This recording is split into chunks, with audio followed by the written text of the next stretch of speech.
బద్దిపోచమ్మ ఆలయం, టేకుమట్ల, జైపూర్ మండలం, జిల్లా మంచిర్యాల. అవి చేస్తున్న భక్తులందరికీ, నాయకుల, అధికారులకు స్వాగతం, సుస్వాగతం. ధర్మకర్త ఈస్కూర్ రాజయ్య గారు. వీళ్ళకి ఇదే పనులు అవుతుంది. సెలబ్రేషన్, డెకరేషన్ అవన్నీ అయిపోయినాయి. ఇంకా వార్షికోత్సవం, బద్దిపోచమ్మ తల్లి వార్షికోత్సవం జరుపుటకు చేసే భక్తులందరికీ విజ్ఞప్తి. అంతాల ఆడవార్ల లింగయ్య కుటుంబ సభ్యులు.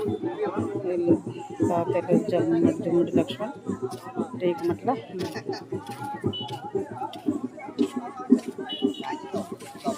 తండ్రి భోజనం కూడా పెట్టేశారు. చాలా గ్రాండ్గా జరిపేశారు. మార్నింగ్ అంతా ఇక్కడ నుంచి అందరూ